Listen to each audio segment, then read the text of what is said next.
All right, everybody. It looks like it's just about 2 o'clock. So seeing lots of folks kind of beginning to come in here to the room, letting folks come on in.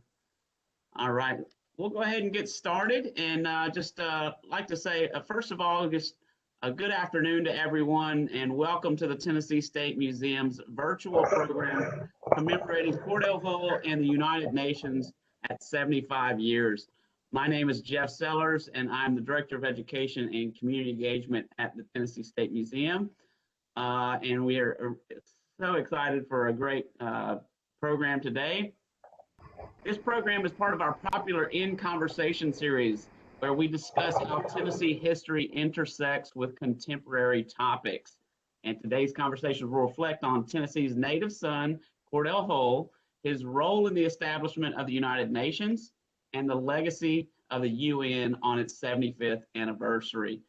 Before we get to our introductions, and let's go over a few of those housekeeping tips. First, this platform is the WebEx platform. It's a WebEx event. That means that we have lots of attendees here with us today and more adding on as we speak, but that you can only see the panelists here in front of you. So you should be seeing other people involved. It's just the panelists and those that are on the call today. We also have a chat box feature at the bottom of your screen. You will be able to, on the bottom right-hand corner, you'll be able to click in that chat box. And if you select all attendees, then you will be able to chat a question today. We will have a Q&A time at the end of our program. So if you have a question, feel free to go ahead and type that into the chat box. Also, if you need any help with troubleshooting, we have our program staffers with us today, Mamie Hassel and Joyce Nunez Medina. They're here to help with any of those questions, so please let them know. Next up, I want to recognize and thank our partner for this program, the Cordell Hull chapter of the United Nations Association here in Nashville. They brought us this partnership way back pre-pandemic and have really been working with us to build this commemorative event and the days leading up to it, along with a great exhibit that we currently have at the State Museum that includes the Nobel Peace Prize for Cordell Hull, which you'll hear more about in a little bit. But we're very, very grateful to this organization and that partnership. And speaking of that partnership, let's go ahead and introduce our panelists for today's discussion. And that is, our first one is Mr. Bob Teague. Bob is a successful entrepreneur, former corporate executive, professional writer, and information systems technical consultant. He's a musician, songwriter, composer, conductor, has more than 2,000 original copyrights to his name. But what is most relevant to the discussion today is Bob's leadership in the public sector with civic and community organizations. He's actually the 36th president of the UNA Nashville Cordell Hull chapter of the United Nations Association. So we're super excited to have you here, Bob. Thank you for being here. We'll hear more from you in just a second, I know. But next up is Miss Monique Johnson. Monique Johnson is the park manager at the Cordell Hull State Park. She's a veteran park ranger and interpretive specialist and has served Tennesseans in a variety of roles at the state park system. She, as I said, is the park manager at Cordell Hull and has instituted new historical and cultural programs for visitors there. And she specializes in the early years of Cordell Hull and has experience in living history from the Civil War to 1940s. And lastly, for our panelists, but certainly not least, we're very honored to have with us Dr. Kurt Peeler. He is the director of the Institute of World War II and the Human Experience and is the associate professor of history at Florida State University. Dr. Peeler is also the author of many books on World War II, including The United States in World War II, a documentary reader, The United States and the Second World War, New Perspectives on Diplomacy, War, and the Home Front. So thank you, Dr. Peeler, for being here with us all the way down in Tallahassee. And then lastly, but certainly not least, is Dan Pomeroy, our very own Chief Curator here at the State Museum and Director of Collections. Dan, thank you for being here today. And with having said all those introductions, I'm going to step out of the way and hand it over to you to get our great conversation started today. Thank you, Jeff. Pleasure to be here. Appreciate your work and your staff in putting this program together. This is an auspicious occasion. I might first mention that we have an exhibit at the museum that'll be up through the weekend. It displays Cordell Hull's Nobel Peace Prize, which he received in 1945 due to his work in founding the United Nations. Also has the Charter of the United Nations with his signature and those of others. I'm going to take this opportunity to thank an organization in Pickett County, the Friends of Cordell Hull, the custodians of these and other artifacts that we have on exhibit, who were kind enough to make them available to us on loan. So if you're close by and you get the opportunity to come down to the State Museum this weekend, you'll have quite a treat in being able to view those artifacts. I want to thank Bob in particular, who came to us many months ago and reminded us that this is the 75th anniversary of the founding of the United Nations. And of course, we're well aware of Cordell Hull's role in founding the UN and how important it was to him. But had it not been for Bob to come down and talk to us, I'm not sure we would have thought about putting all this together. So thank you very much, Bob. And we might begin by asking you to tell us about the UN Association and the work you do, and what got you to come down and talk to us at the State Museum. Bob? Thank you, Dan, and thanks everyone for participating in the panel discussion and in this historic event today. Well, our story begins, I guess, January the 17th, 1945. The Nashville chapter, as it was then called, was the first or one of the early chapters of the fledgling American Association for the United Nations, which formed 10 months before the signing of the UN Charter in San Francisco. Well, in 2009, with the urging of Mac Pritchard, who is a Tennessee State Naturalist Emeritus, our chapter was renamed as the UNA Nashville Cordell Hull chapter in honor of the Tennessee son Cordell Hull. We formed in 1945 at the same time that the United Nations was forming and formalizing. So we're celebrating our 75th year also. Cordell Hull's story is a story of a rural Tennessee upbringing and a captain in the Spanish-American War, graduation from Cumberland University Law School, serving as a circuit court judge, Tennessee state representative, state senator, and longest-serving Secretary of State under Franklin D. Roosevelt, who called him the father of the United Nations. And Cordell Hull, as we all know, is the same man awarded the Nobel Peace Prize in 1945. So we're gathering here today on United Nations 75th birthday. This is October the 24th. It is formally known as UN Day, and this is UN Day 2020. And our UNA Nashville Cordell Hull chapter is active. We're growing with new members and new partnerships with the local organizations and institutions. Our Vice President of External Relations, Dr. Galen Spencer Hull, has also written 2 books on Cordell Hull, one called The Champion of Civility, and a new book called The United Nations at 75 Years, and they're available from Amazon and local bookstores. So I just want to thank everyone at the museum and everyone in our chapter for inviting us for this special and historic occasion. Thank you, Dan, and thanks everyone. Well, thank you, Bob, and thank you for the work that you and the association do.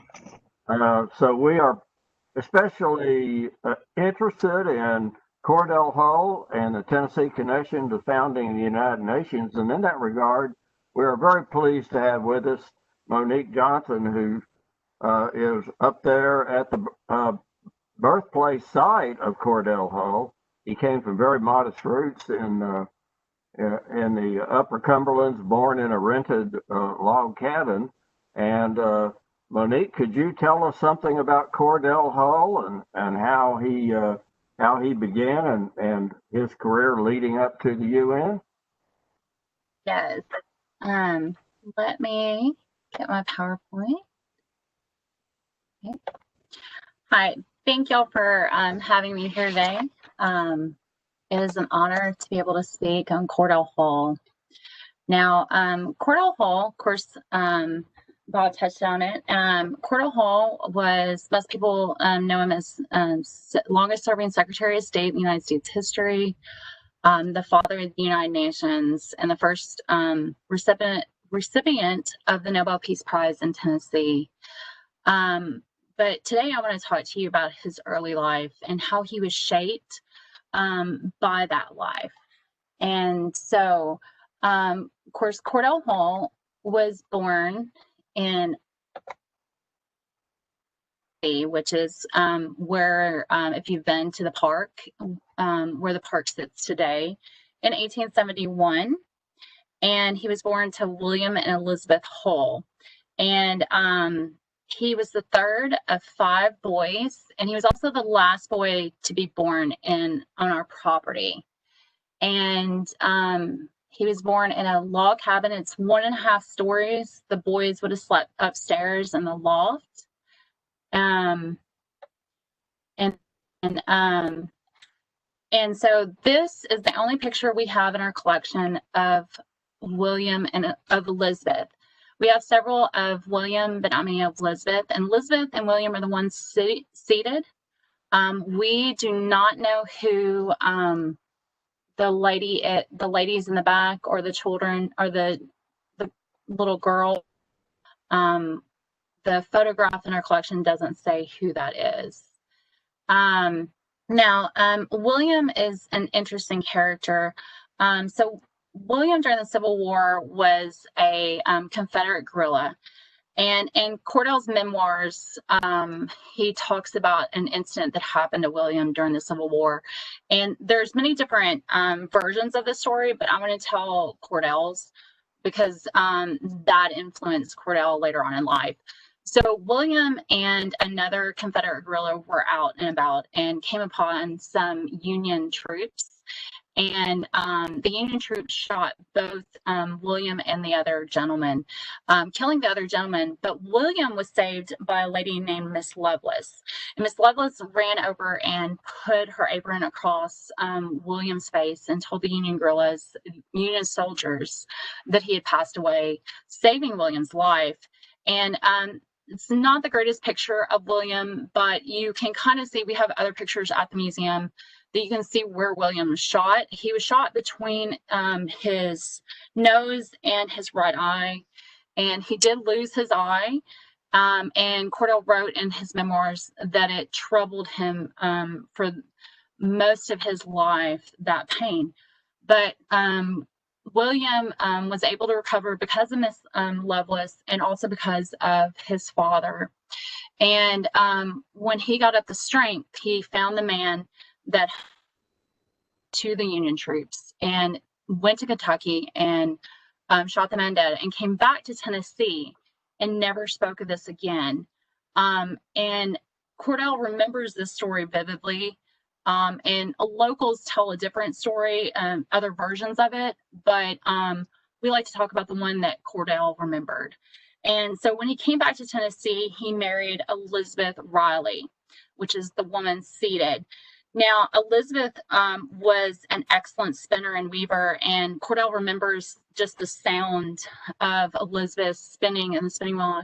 You can hear that whirl, that if you've ever heard somebody spin, that it's very distinct. And she made all the clothes, and for all 7 of them in the household. And not only did that, she also did all the housework and would assist with the farm work. Now, this is another picture of the whole family that we have in our collection working on the farm. They rented this property for 7 years. And of course, they worked from sunup to sunset, and it would have been a hard life. And so this is another picture that we have. These are the only two that we have of the farm. And they would have worked together as a team and also would have had assistance from people around here. But William was pretty ingenious, and to supplement his, he distilled moonshine in our cave, Buncombe Cave. If you've ever been to the park, Buncombe Cave is part of our property. It's a beautiful cave, but it's great to if you're trying to distill moonshine in for 3 different reasons. One, it's very hard to get down to. You would not be able to just walk upon this cave. You would have to climb down some steep areas to get to it. 2, it always has flowing water in it. Sometimes it's not a lot, and sometimes it is, but there is constant water in this cave. And 3, it always has the same temperature year round. Middle of the summer, middle of winter, it's the exact same temperature all the way round. And so Cordell's father, William, made about $1,000, as folklore says, distilling moonshine. And he was caught one time, and I think he was fined $2 or $3, and he supposedly quit, but we don't know, to be honest. And even Cordell talks about in his memoirs his father distilling moonshine at Buncombe Cave. But that was able to give them enough money to buy a piece of property just down the road from our park, which was about a couple miles down on the Obi River. And they were able to build a small cabin. Now, William started, and he was quite successful at it. He was one of 2 families that became successful loggers and buyers, because the area after the Civil War was rich with timber. And so a lot of times they would cut the logs down, and you can see from this picture that I got from the Tennessee State Library and Archives. He cut them, they would cut them and roll them off the hillside into the river, into the Obi River, and then they would chain them together and make a raft. And then they would float down the river. And here's a map that I got from the Library of Congress. And this is just a small portion of the Cumberland River down to Nashville. And I have outlined the path that they would have taken in blue. So you can see up here in the top corner, that is the Obi River, and it would connect to the Cumberland River, and they would float down. This journey would take several days, and then they would get to downtown Nashville and sell the logs. And it was kind of a hard life. You had 2 options.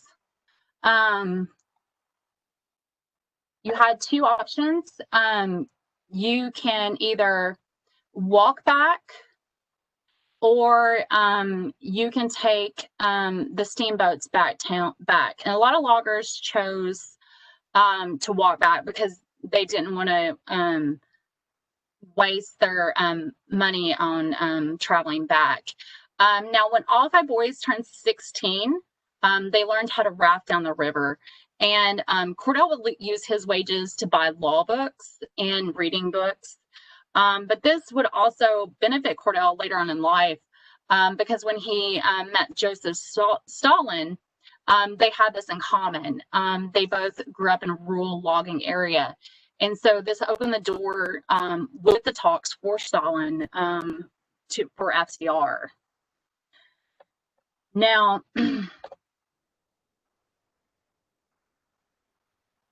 that was very important to Elizabeth Hull was an education. So not only during the day when she was working, she taught the boys how to read and write. That was very important to them.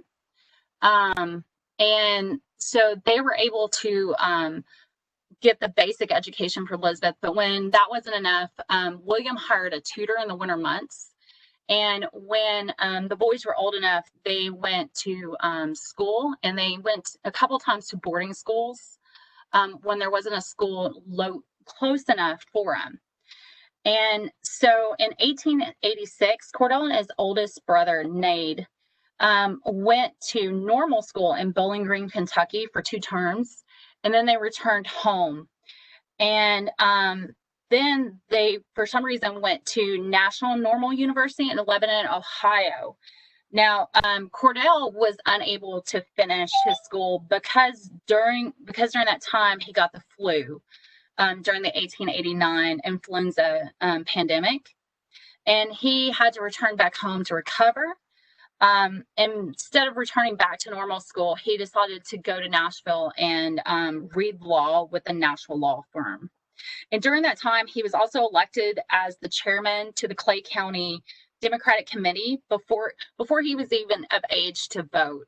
And he talks about going around to people's houses and campaigning for politicians in the area that he supported. And he did it by horseback, and he very much loved politics, and he really enjoyed it. Both law and politics influenced him greatly at this young age. And in 1891, he started Cumberland Law School in Lebanon, Tennessee. And that was normally a 2-year program, but Cordell was able to graduate within 1 year, even before he was 21. And during that time, you had to be 21 to pass the bar. But because he went to Cumberland University, he was able to pass the bar before he was 21. Now, in 1892, he ran for state legislator and won before he was even old enough to serve office. And he served 2 terms in the state legislature, but he decided in 1896 that he wanted to return back to practicing law. And he had a law office in Gainesboro, and he also practiced law in Salina, Tennessee, too. But in 1898, the Spanish-American War came upon the Americans' doors, and Cordell wanted to be a part of the Spanish-American War. And so he enlisted a unit, the 4th Tennessee Volunteer Infantry unit, and it was Company H, and Cordell became the captain of the unit, and there was 104 members in this volunteer infantry unit, and they trained in Knoxville, Tennessee. They went out and built their own cots and tents, and Cuba the day the war ended. And if you look over here to the right, the third to the right with the mustache, that is Cordell Hull. And they landed in Santa Carla for 5 months on garrison duty, this unit did. Now, and Cordell worked to restore the local government and make sure it was operating. And but while he was there, he also learned to play poker, which benefited him later on in politics. Supposedly, he quit playing poker once he left Cuba, but he also gained a love of cigars. And that love of cigars stayed with him for the rest of his life. We have some of his humidors in our collection. He was very much an avid cigar smoker.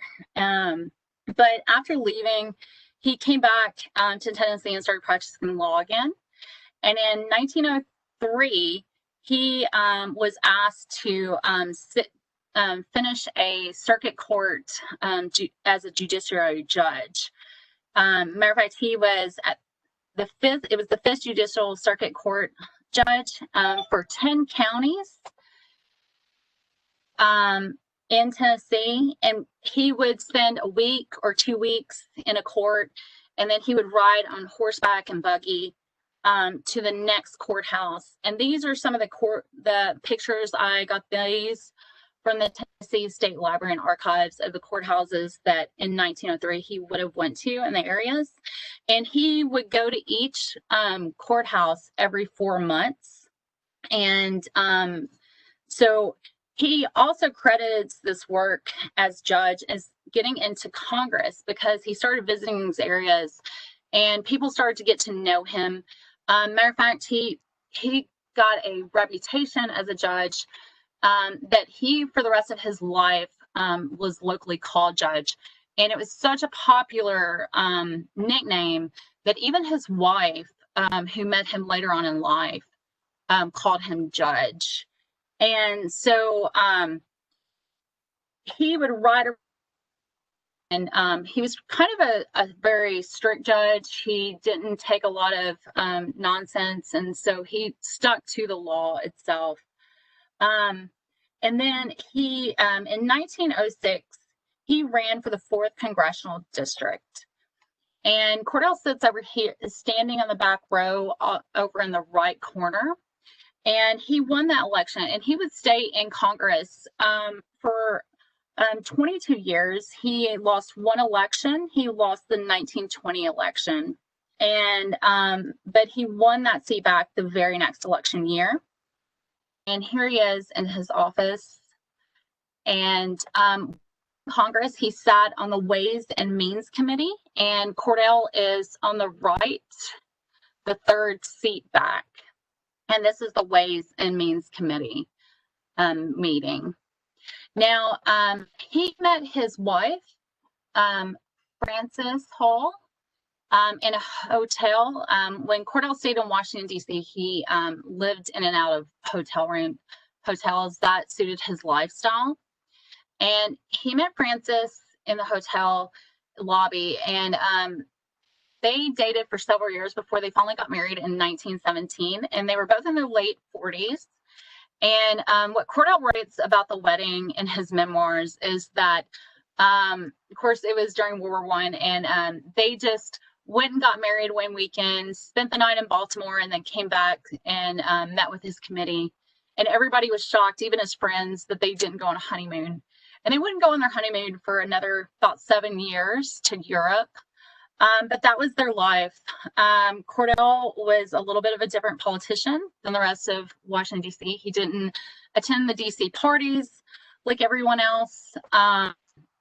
He liked to be at home and read. One of the things he liked to do is play croquet. That was once something he indulged in.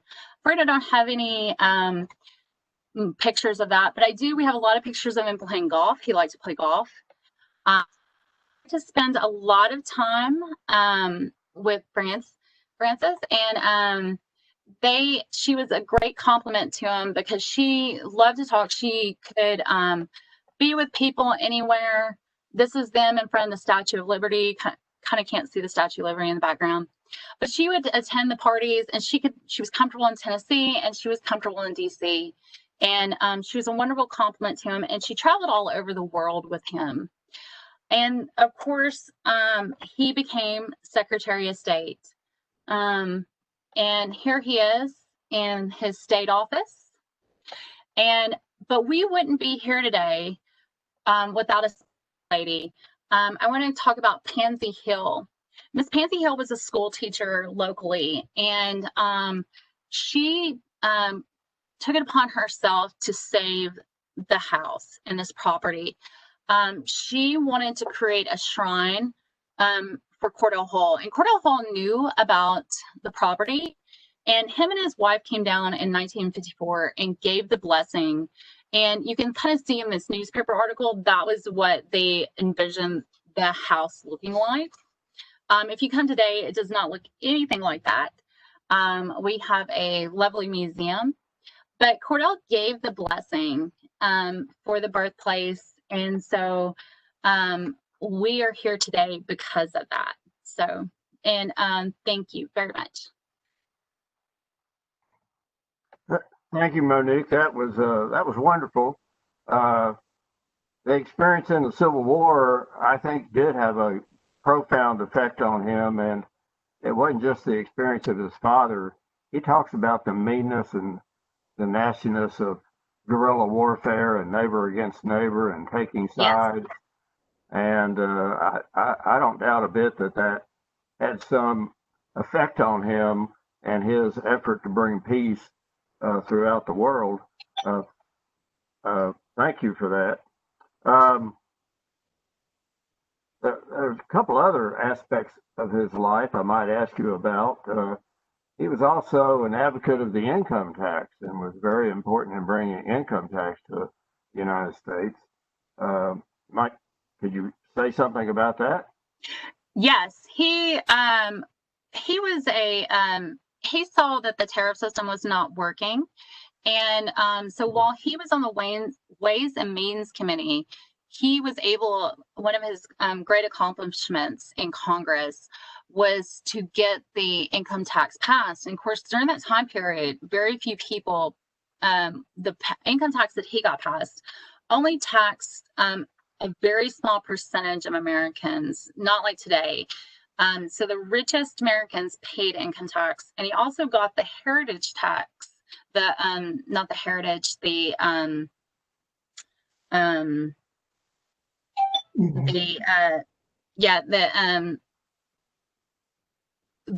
tax when you receive money in a will. He also had that passed too. I'm afraid I can't think of the name of it. And very few people got taxed, and that was able to create income for the United States, and so that we could have roadways and certain federal programs that we have today. So, all right, yes, he felt that working people and middle class people were paying paying a disproportionate amount of tax, and wealthy were not. So, yeah, thank you. Yeah. He was a great Inheritance tax ally of Woodrow Wilson's, and particularly in World War I, and efforts to establish the League of Nations. And it was not atypical that he lost when he ran for re-election in 1920 with a great surge of the Republican Party and rise of isolationism in America. And so he was sort of caught in the vortex of history. Kurt, I know that you've spent a lot of time investigating this, and you tell us about Wilson, the League of Nations, and what went on in the 1920s and 30s. Yeah, I mean, the United States in both of the world wars were reluctant belligerents. In fact, when World War I broke out, Wilson declared that we would be neutral. He argued we would be neutral not only in action, but we should be neutral even in our thoughts. And World War I breaks out in 1914. We don't declare war until March of 1917, and the war ends in November 11th, 1918. Wilson was the proponent and is really the founder of the League of Nations, the first international organization that was sort of dedicated to trying to prevent future wars and provide collective security to prevent, particularly against aggressive nations. Wilson was really, while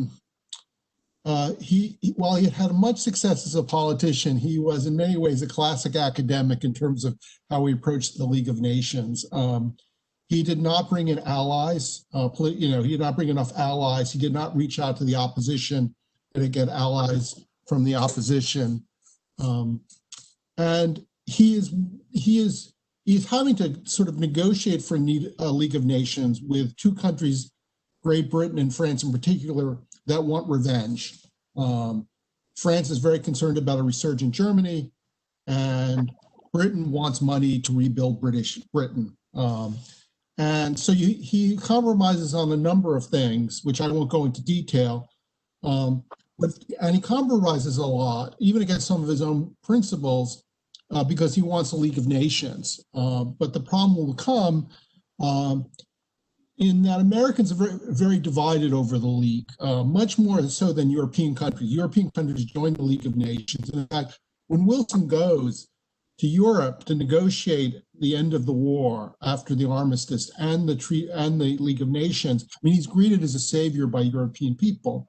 But I mean, the Americans, I think, were divided into three camps. There were particularly Southern Democrats really supported Wilson in the Senate over ratifying the Treaty of Versailles and joining the League of Nations. There was a group that was completely irreconcilable, that completely opposed the idea of the United States joining an international organization. They were particularly, those were senators from the far west, mountain states predominantly. And then there was a sort of middle ground, and I think Henry Cabot Lodge of Massachusetts. He is willing to have he can see the United States joining the League of Nations, but he's concerned about national sovereignty and the obligations that collective security might impose upon the United States. And so Lodge wants reservations, and two reservations. One was that nothing in the League of Nations collective security agreements in the treaty would force the United States to go to war without a declaration of war from Congress. And secondly, he was concerned about the Monroe Doctrine and limiting American freedom of action in Latin America. And Wilson is unwilling to compromise. And so the League of Nations, even though I think a majority of Americans supported it, had significant Republican support. For example, former President William Howard Taft thought we should join the League of Nations. In the end, he could not get the Treaty of Versailles ratified. And I think one of the reasons to celebrate Cordell Hull, but also Franklin Roosevelt, is they had literally learned from the mistakes of the League of Nations fiasco. And so Hull is a very astute politician. Roosevelt's a very astute politician. And one of the things they're very astute is they make it a bipartisan issue. Well, that was a great learning experience. And as things turned out in the 1930s with the rise of fascism and the inability of the League of Nations to take action, I think that was also a lesson that they learned. Yeah, that also, in terms of, it's interesting as we approach the 75th anniversary, we really don't have, the World War II generation is almost gone. I mean, and I just remember growing up, I'm part of the baby boom, and it's so interesting. I started interviewing World War II veterans in the 1990s, and I think they thought they'd be around forever. And in many ways, they were still running things, particularly in the early 90s. In the early 90s, it was a World War II veteran who was president, and corporate executives were still president. I think a lot, and they were very reluctant to build memorials because they thought they'd live forever. But that generation, I think, viscerally knew that the United States had to be engaged with the world because of the lessons of trying to turn inward, what that got us. That in the end, we could not avoid American national security was in the end threatened by the Axis, along with values that we really cared about, particularly religious freedom. Yes, we look back on the isolationism of the 1920s and 1930s. It seems hard for us to understand because of the lessons of World War II. Well, Cordell Hull is asked by Franklin Roosevelt, who's elected president in 1932, to step in as his Secretary of State, and they had a long association, and Cordell Hull had been head of the Democratic Party during some lean and difficult years. One of his policies was a good neighbor effort towards Latin America, and that's a signature accomplishment of Cordell Hull's, and might even be seen as a precursor to a world organization. Can you tell us something about the good neighbor policy? Yeah, the United States, I will say, it's funny you say about isolationism, because I often will I try to, with students, you oftentimes have to really simplify. And I say, okay, if you need one term, and it's particularly if you're on Jeopardy and you need one term to define American foreign policy before 1940, it would be isolationism. And if you need one term post 1940, it would be internationalism. But it gets complicated because we're not that disengaged from the world as we like to think. And in Latin America, beginning in the 1820s, we thought we really needed to sort of influence the hemisphere, that this was we needed to be engaged with Latin America. We joined the British in issuing the Monroe Doctrine that says we don't want Spain to recolonize Latin America. And we say the Americas are closed to further colonization. Beginning in the late 1800s and through the early 1900s, we believe that we should, and it's both we should, it would be good, and and we intervene in the internal affairs of Latin American countries. Sometimes we get involved because, and in one case, Europeans literally send battleships ready to threaten a country in Latin America that hasn't paid its debts. In other times, American business interests are involved, are threatened, and we perceive the need to intervene and to send in troops. And we, from beginning in the early 1900s through the 1920s, regularly the Marines would intervene in a number of countries' affairs. We, for example, fought a guerrilla war in Nicaragua in the 1920s. We occupied Haiti for a number of years. And even before Hull comes into office and Roosevelt comes into office, Hoover was trying to back away from this policy of intervention. But Hull really leads the policy that says we need a new relationship with Latin America. And even when Latin America at times does things we're not particularly happy, countries in it. So we had a lot of problems with the Mexican Revolution that Roosevelt and Hull really finessed, that they were not happy with their policies of taking over American oil interests, about their attacks on the Catholic Church, limiting the power of the church in Mexico. But we don't go to war with Mexico. And in fact, Hull will make it a point, both in terms of the broad policy, but even on the personal level, when he deals with Latin American countries, to say, we're going to treat you as sovereign countries and we're going to respect your governments and your cultures. And I think it is really one of his watershed accomplishments next to the United Nations, the good neighbor policy. And it certainly had things in good stead when World War II came along and we had much better relationship with our neighbors to the south. Yes, it definitely played a critical role, and particularly because in a lot of Latin American countries, you had substantial German communities in some countries that were pretty sympathetic to the Nazis, and so that really does help getting much of Latin America to support our efforts to prevent initially Nazi basically infiltration, but then later to bring many of these countries on our side when we go to war. Several of them actually declared war on the Axis powers and became part of what was characterized as the United Nations. Yes. And the United Nations then was called, the United Nations was the coalition of countries fighting against the Axis powers. Yeah, the term, what's interesting about how we remember World War II, and I always realized I always need to give not a long first day lecture in class, but I know I basically give this lecture for people who are going to drop the class. I think, what are they going to remember from a class they dropped? So I always try to say there's one key point there's several key points I want to make about World War I. One, that was a very controversial war until Pearl Harbor. Americans were deeply divided.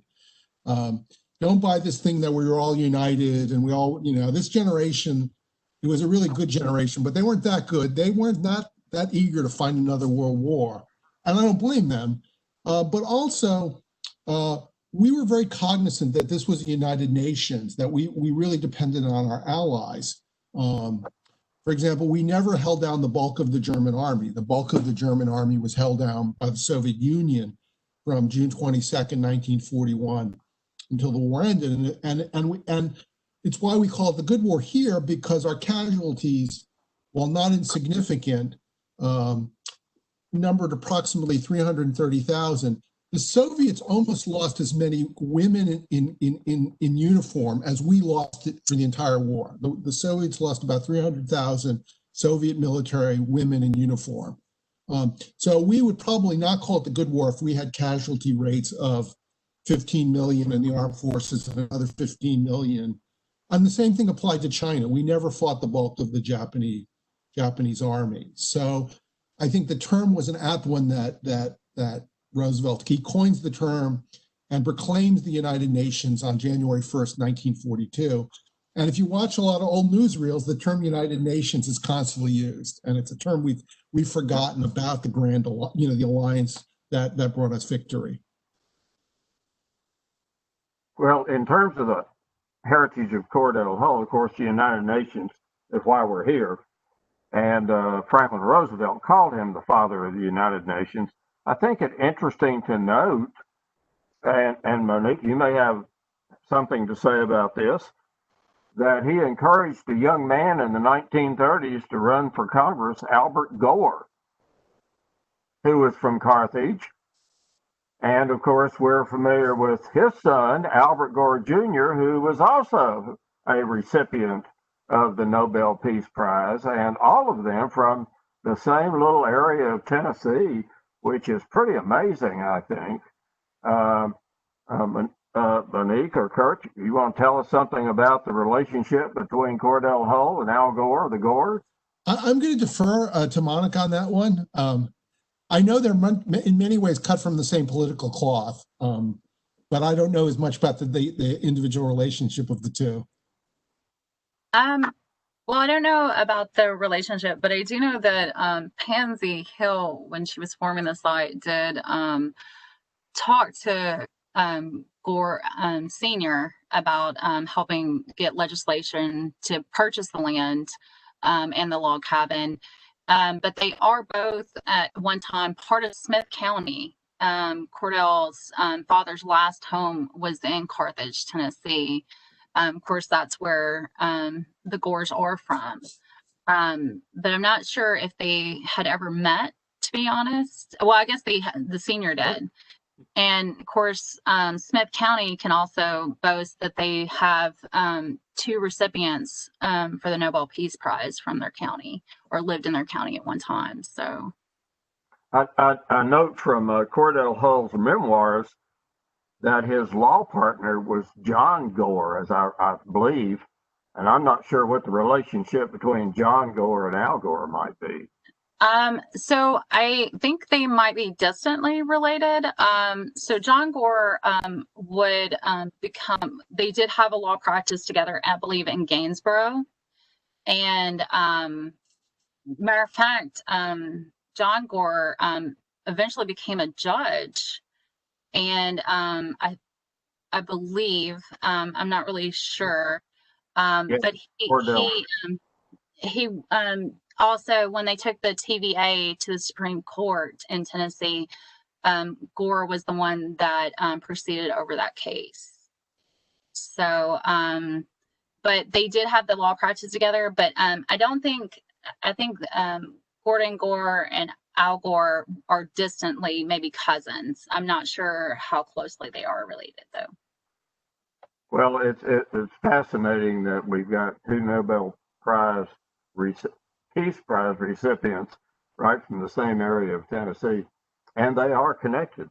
There are those who diminish the role or presume to diminish the role of Cordell Hull in foreign affairs, that FDR, in fact, had a very hands-on attitude towards foreign affairs and diplomatic relations, that it was FDR who was at Casablanca, that it was FDR who was at Tehran, it was FDR who met with Churchill, and that it was not Cordell Hull.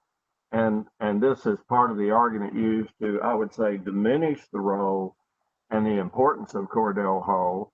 Well, of course, but then it's FDR who nominates Cordell Hull for the Peace Prize and calls him the father of the United Nations.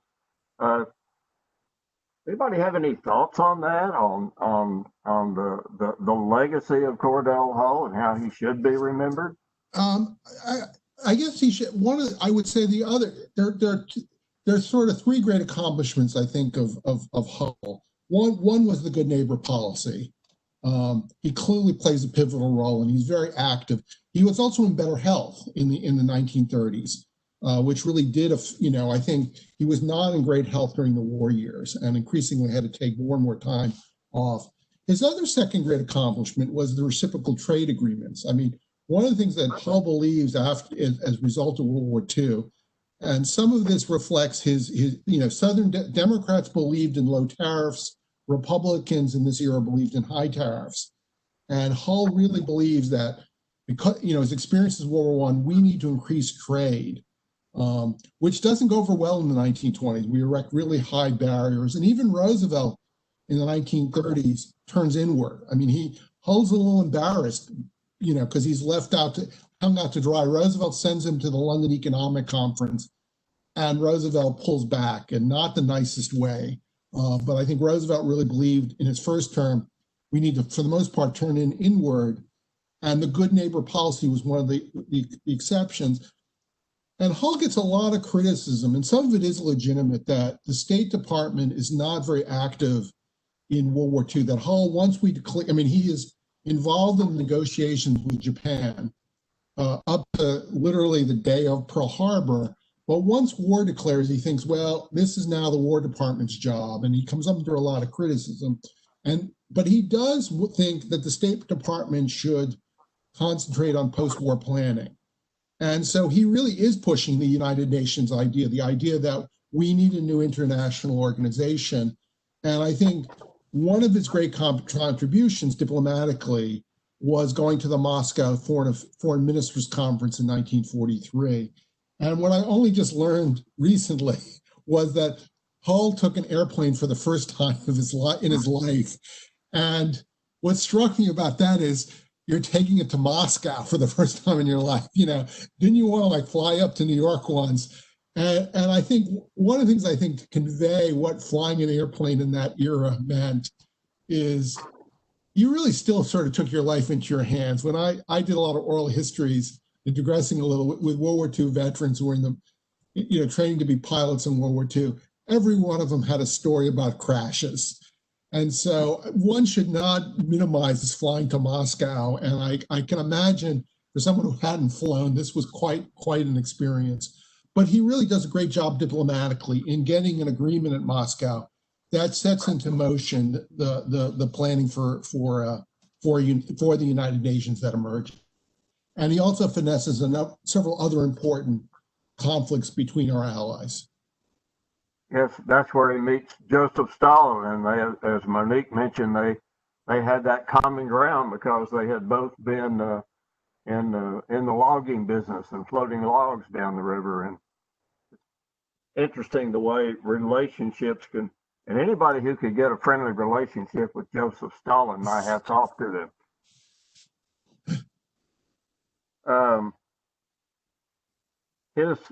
The importance of, now I love the story of their marriage and how he was so busy that they couldn't spend their honeymoon one night before he had to be back on Monday to be back at work. But Francis Hull was so important in his life. When the Tennessee General Assembly passed a resolution honoring him and commissioned a bust, which is in the Tennessee State Capitol, he was particularly pleased that that resolution had also honored Francis Hull, and he attributes the success of his work and the creation of the United Nations to the help that he got from Francis. Well, and you mentioned his illness. He was very ill on that flight in 1943. It's incredible what he was able to accomplish with it. He had tuberculosis and the affliction that he had. So the United Nations was created in San Francisco in 1945, and FDR wanted Cordell Hull to be head of the delegation, but he was just too ill to go. Yes, he leaves the State Department in December. He resigns. He agrees to stay as Secretary of State until Roosevelt wins re-election, and then leaves. I guess the paradox is, he was in ill health, but he would have survived FDR by 10 years. So not in great health, but I think both of them really sacrificed their health in World War II. Roosevelt particularly, the foreign trips really, I think Roosevelt's health deteriorated significantly, particularly after the Tehran trip. That really took quite a toll. Because you have to understand, flying to Moscow, today you can do that. You can leave, say, from New York and be there basically in a day. This was like a multi-day trip on very uncomfortable aircraft. So one should not, this took quite a toll on both, this international travel took a toll on both men. Well, thank you, Kurt. Jeff, do we have questions? I can't see. Do we have questions? We have a few minutes left.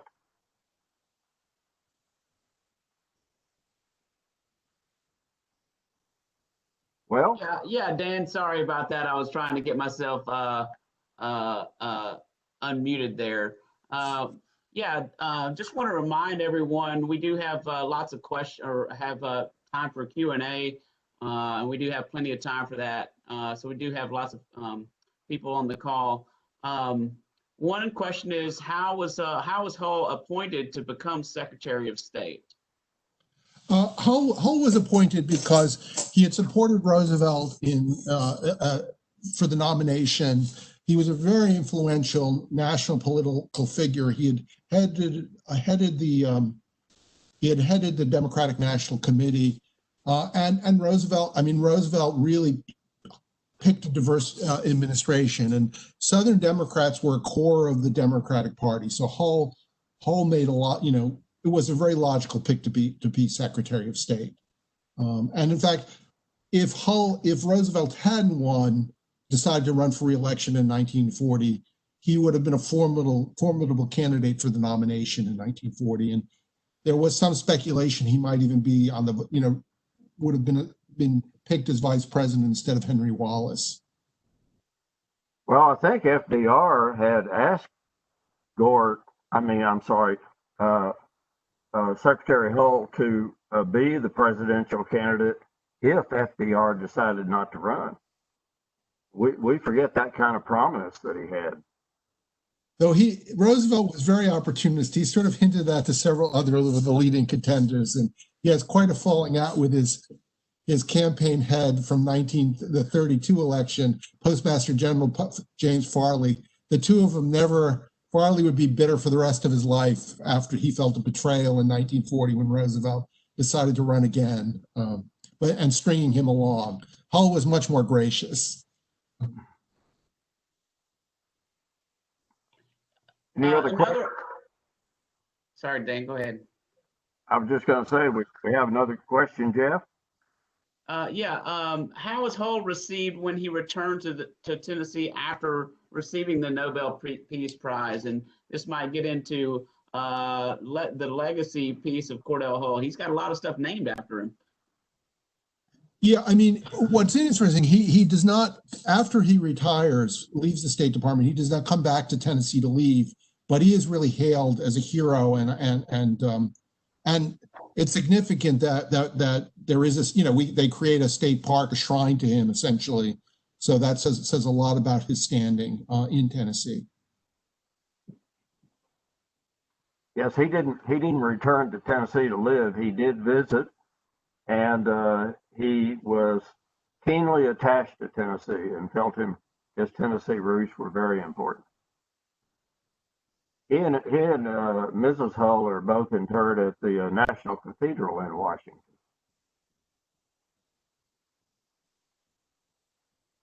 All right, another question.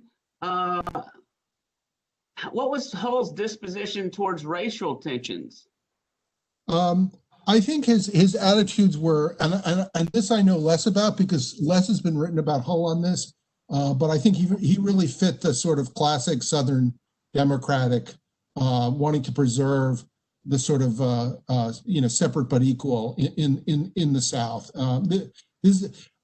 This is an area I've not seen much written about Hull on this, and so I think in that sense he's a very typical Southern Democrat. And even the more Hull was very liberal on a lot of issues, but even another senator who was even more liberal than Hull, Senator Claude Pepper in the 1930s. He in fact participates in the filibuster against the anti-lynching legislation in the 1930s. And this is one of the things that makes the Democratic Party has this real split. It increasingly attracts urban support and even African-American support in the North, but also has a key part of the constituency is the South and Southern, and particularly Southern Democratic senators, which want to maintain the current system of separate but equal. And well, it is interesting to note, and I don't want to overstate the case at all. There's a danger of that, but something of his protege, Al Gore, ends up being a leader in the civil rights movement. yes, yeah, no, that, I mean, Al Gore, and we have a, you know, in Florida, we had a remarkable governor in the civil rights era, who also was a leader. So there becomes a shift after World War II. And I grew up in New Jersey, and I went to a college, Drew University, and we had a bunch of Southerners as our administrators at the time. But I'll never forget when the dean came in to give a guest lecture, and he talked about the impact of World War II on many Southerners. I think he was one of them, as a young man, that when they, you know, the discovery of the concentration camps really was, a lot of white Southerners, particularly in the elite, began to think, is this the logical extension of racism? So World War II had a really profound impact on people's thinking about race, because the Nazis were sort of racism on steroids. And it's sort of disturbing. There was recently a book came out. The Nazis actually sent German jurists, to study our racial laws, and they were kind of shocked at how severe they were, because they were trying to figure out who is a Jew racially. And they think the American standard of 1% of black blood will make someone black. They think we're not going to impose this in Germany. And we were one of the few countries that actually made it illegal to have interracial marriages. So we have some, you know, in some areas on race, we have a very distinctive history that we've got, you know, if there's progress. And as I said, Tennesseans have also led that with Al Gore in particular. Yes, the impact of World War II is almost impossible to overstate in terms of the civil rights movement.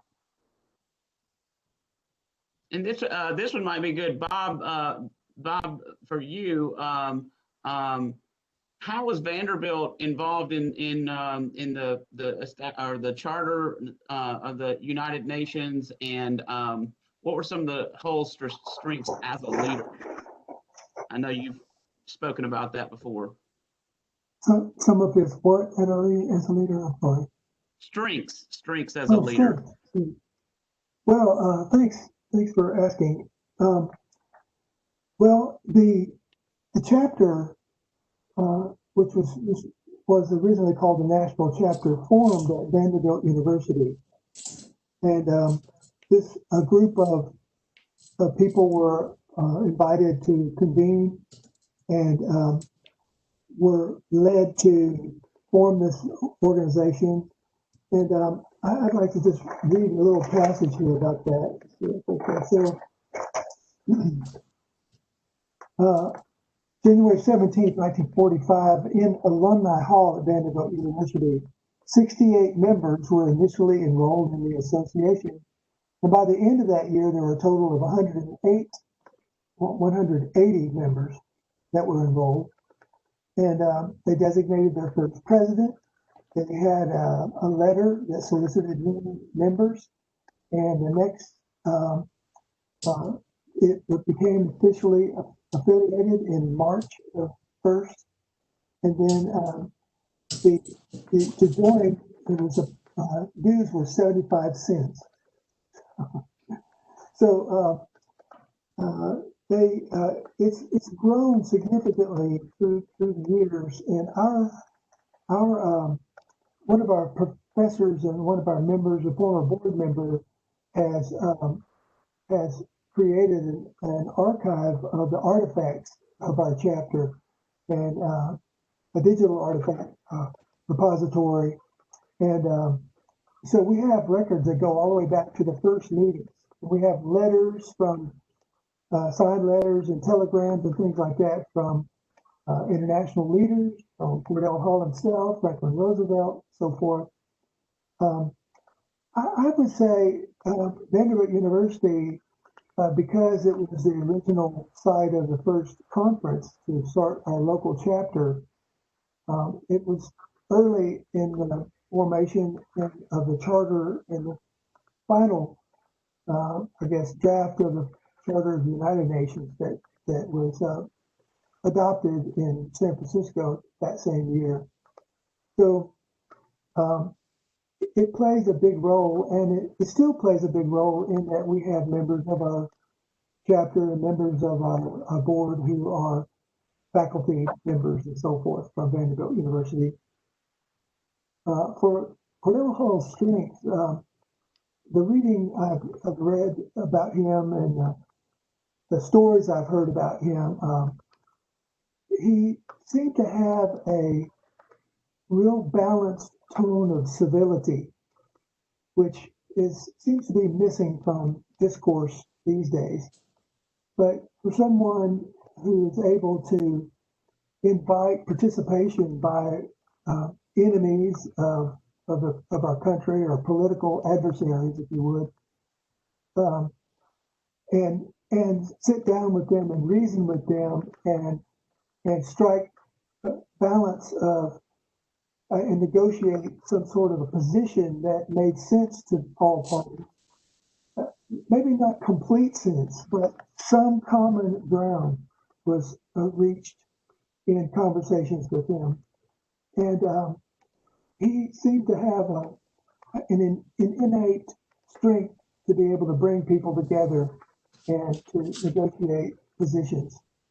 One thing that really disturbed me about that was that he was very trusting. That wasn't the part that disturbed me. But the part that disturbed me is a story that I heard about.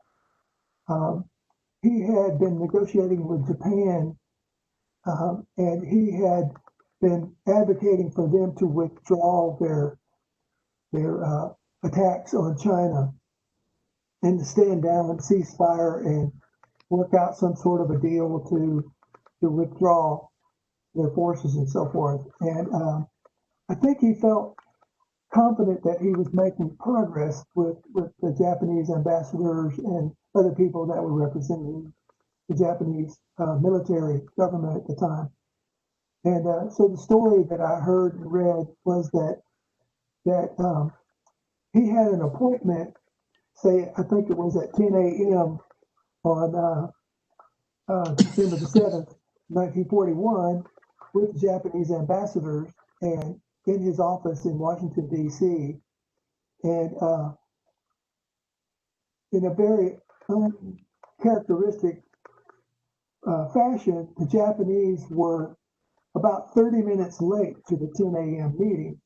And they did that intentionally because they knew that the attack on Pearl Harbor was taking place at that same time. And they basically walked in and admonished him and walked out without any kind of a deal. And with instead the threat of war or the actual attack on Pearl Harbor. So it seemed like he had the ability to gain people's trust and win their trust and learn from what they really needed and acknowledge their position. He must have been a very, very good listener. And then he was able to then help negotiate some treaties and some positions that are long lasting. I mean, that's something that's a very big strength. I haven't heard of anyone else in history that has brought together 100+ nations around any topic and any concern, and then it lasts for 75 years. So there must be some innate strength in him that very few people model or practice today, that any that I've ever known about. I hope that answers someone's question about that. I just wanted to add something. Just I'm surprised we haven't gotten the question. Is I think people sometimes. I mean, I think the UN. I guess for me, when I was growing up as a kid, the UN. I lived in the New York area. In fact, there used to be commercials about the UN, and you were encouraged to visit the UN. I remember going as a teenager to visit the UN. So it was a much more presence in the New York. And I remember trick or treating for UNICEF, the children's fund. But Yeah, but even the League of Nations had some remarkable influences on average Americans in the UN today over its history. One is that when Roosevelt and Francis Perkins were drawing up Social Security, among the people they consulted were the experts at the International Labor Organization, which was part of the League of Nations. It's a separate affiliated organization of the League, and it survived into the UN. But Social Security, which is among the most popular programs in America, we drew on international expertise. And while the World Health Organization has got a lot of legitimate criticism for its handling of the current coronavirus pandemic, we should realize this is an organization that did eliminate polio, eliminated smallpox, and is pretty close on polio. You know, a lot of the work you often read about it when it's a failure, and you don't read about the successes. And on a range of things that affect Americans, from mail delivery to international aviation, international maritime trade, the United Nations and its affiliated organizations really do make a difference. The high politics level, I mean, we have invoked collective security twice when we thought and really supported the UN doing this, I think, to bolster American interests. The first was the Korean War. We intervened based on collective security. And then in the first Persian Gulf War. And I think it was a masterful action by President George H.W. Bush, and it's particularly as Secretary of State, to build this remarkable coalition with clear international support through the United Nations. Yeah, that's great points, Kurt. That's really great. Well, I would just say that he had, as far as I've read, Cordell had a very interesting boyhood and young man's career, kind of learning about business and learning to travel and learning to meet with people, and then he just seemed to have a very well-rounded perspective on peoples of different areas and different opinions and things like that. So I think some of it was innate, but he learned it along the way and really strengthened it in many ways. I'm impressed. I've always been impressed with the same thing, though. The United Nations and the thing is, I've traveled around the world a couple of times. I say around the world in parts of Georgia, and it's well respected around the world, and it's hailed as a very strong institution everywhere else. It just seems that there's been so much rhetoric here in the political realm in the United States, where it seems to have diminished over the years, maybe over some decades, but it's still very strong in other, elsewhere around the world, and its peacekeeping operations are significant. It's operations to help programs that help women as victims of war. Those are significant, and it's amazing. You mentioned disease. I was on a program earlier today with Margaret McDonald, who's the director of Nothing But Nets, and is part of the UN Foundation and UNICEF, and they're working very closely with to help people with malaria and preventing that disease, and they've made a significant amount of progress with that. So there's just a lot of programs. That's one thing that's a little bit overwhelming to people, is that they may have a particular perspective on UN as being this thing, but what they don't realize is that this thing is actually made up of numerous programs, and they're implemented all around the world where they're needed, and that's amazing. We need some of those programs actually instituted here in the United States as well. I would just say something about Hull's character, and I think it's a model. I think, for particularly for children growing up in Tennessee and young adults, that Hull's a really interesting mix, because he's a poor boy who made good, and he really becomes a successful lawyer, and a successful congressman, and becomes very much he really, he becomes a Washingtonian figure, but he represents a nice balance between, he's very proud of his roots. He's not embarrassed by his roots. He doesn't pretend differently that he didn't have this humble background, but he also embraces a broader view of the world, and that he's trying to avoid parochialism. And I've opposed parochialism in all forms. I'm in the New York area. I couldn't stand parochial New Yorkers, and I couldn't stand parochial Tennesseans, and I can't. Well, Florida people are from everywhere, but I would just say I have to do a shout out. I have fond memories when I used to teach at the University of Tennessee. I have fond memories of taking my students up to the Alvin York site and the Cordell Hull site. And I'm sorry this is virtual. I would have loved an excuse to come back to speak in person at the Hull site. Yeah. So, well, that's a great sometime. That's a great transition, Kurt, because we did have a question for Monique. This is good because you do have you spoke of Alvin York. What was the relationship between Hull and York, two people on the world stage at the same time? Well, Cordell is significantly older than Alvin C. York. But while Alvin came back from World War I, Cordell was able to meet York. And we have the picture of them in the museum meeting on the, I believe it's the Capitol building steps. And even Francis Hull is there too.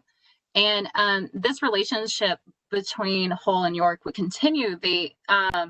When the Cordell Hull Association was formed, Alvin York was one of the co-chair members of the association and was one of the people that Pansy Hill was able to get on the board and to help create the site. He was one of the big pushers.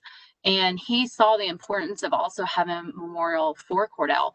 And so they may not have been close, but they both shared a relationship together, especially later on in life.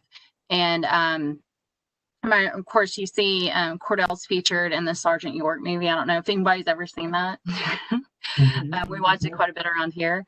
And matter of fact, that was the only movie that Cordell Hull ever watched, was apparently the Sergeant York movie. So it's kind of interesting to see that.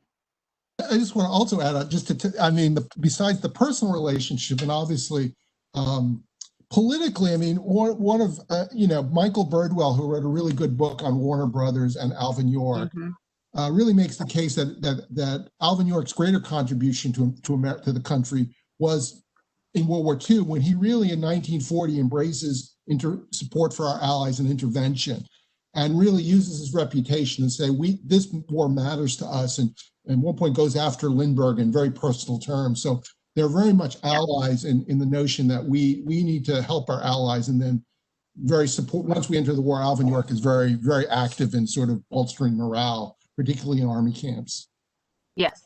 Yeah, York was doing a speaker series essentially throughout the country during that time period. Yeah.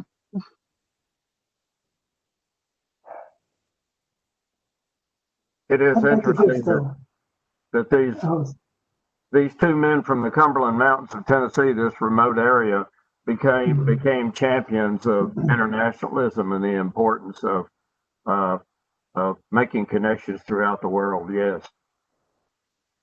Definitely. I'd like to just insert a couple of things that our chapter has had visitors in the past, notable persons, and that included Mrs. Eleanor Roosevelt came to visit our chapter, being the first chairperson of the United Nations Association. We also had a visit from Clark Eichelberger in 1958, and a visit from Ambassador Adlai Stevenson in 1964. So it was an event that was held here in Nashville, Tennessee, as well, as part of this. Sort of relates back to the Vanderbilt University question, and that is on June the 7th, 1976, the General Assembly of the United Nations met here in Nashville, Tennessee. And it was a historic event because it's the only other meeting or conference that they've ever had outside of their headquarters in New York City, with the exception being San Francisco in the very beginning. And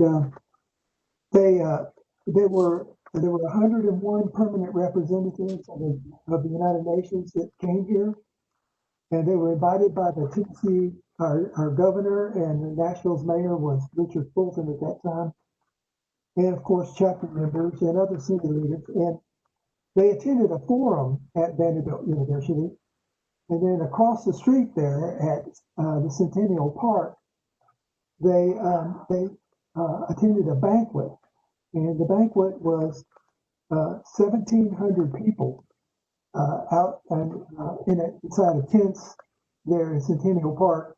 And it was at that time in 1976, the Ryman Auditorium was it was closed down, and the talk was that it would be raised and removed.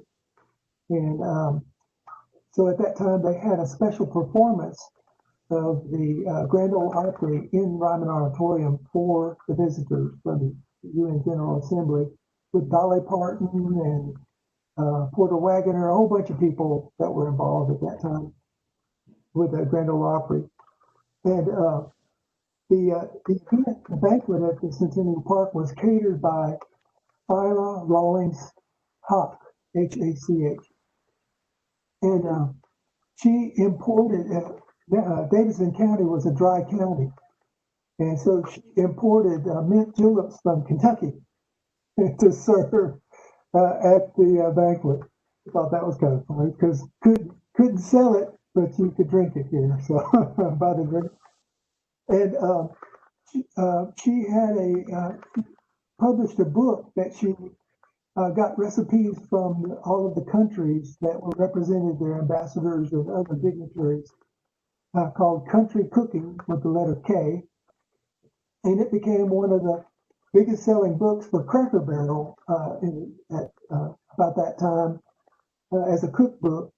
And our chapter has some autographed copies of that book from Phyla Rawlings Hach. And her families, the Rawlings and the Hawks, have a retreat center here in Nashville, well, in Jolson, the Jolson area, that's still in operation since those days. So we've always, I guess, bragged or boasted or felt good about having a UN General Assembly from Nashville, and many people coming to visit our chapter. So we're looking forward to that. Some more of that anytime. Thanks. You know, I'm going to comment on a little sidebar here. The State Museum's got a wonderful exhibit up now. Please come down and see it on the 100th anniversary of the 19th Amendment, which gave the vote to women in the United States. And Cordell Hull, when he ran for re-election in 1920 and lost, he mentions in his memoirs the fact that women have the right to vote. He said, for whatever reason, Democrat women seem reluctant to go vote, but the Republican women marched to the polls and voted. He thought that played a role in his defeat. So when he ran in 1922, he made it a point in his canvassing the district to make sure that women, Democratic women in particular, were energized to go vote. And sure enough, he went back to Congress. Yeah, we've looked into that because we've been doing our women's suffrage programming lately. And Cordell Hull, he never really speaks about women's suffrage in the memoirs except for what you had spoke about. But we do know that he voted one time for the 19th Amendment, yes, but on the final vote, he voted no. So I wonder if the Republican women knew that he had voted no for the final vote, and that might have been. But he did push for the next election for the Democratic women to get out there and vote, and he did promote some women throughout politics too, especially on the Democratic ticket after that. So it's kind of interesting to look at how things change politically for women after the 19th Amendment. Do we know why he changed his vote? I've not seen a reason for that. No, no, we don't, and I wish I did, because we've tried to figure that out, because we find that very fascinating here. We don't know. We're not really sure, but we had pulled the records to see what he had voted, and he did vote yes for once, but the final vote he voted no. So for the 19th Amendment. That's interesting. I bumped into some research while we were doing the separate stuff, and I think Ann Dallas Dudley. I'll get it to you, Monique. I've got a file somewhere where she counted him as a supporter, at least in the hot summer of 1920. She did. Matter of fact, that's when he, I have the lady's name written down somewhere, but not only, he did promote a woman to the National Democratic Commission at that time. And I think after the 19th Amendment got passed in Congress, he got behind it, but not when the final vote came through for some reason. Not when it counted for him, right? Right, not when it counted for him. But yeah, he did, after he made his vote, he did get behind the 19th Amendment. So He may have been out in the hallway smoking. As you mentioned, he loved a good cigar. he And did, yeah. And you couldn't smoke in Congress, so he'd go to the cloakroom and smoke. I did not know that. I like that. I might start using that. All right, y'all. Well, we're kind of butting up against the end of our time together today, but this has been a fantastic conversation, and I want to thank each of you. I do want to just give you each one last parting word on your mission, what you guys do. Kurt, if there's a new book coming out, we want to know that.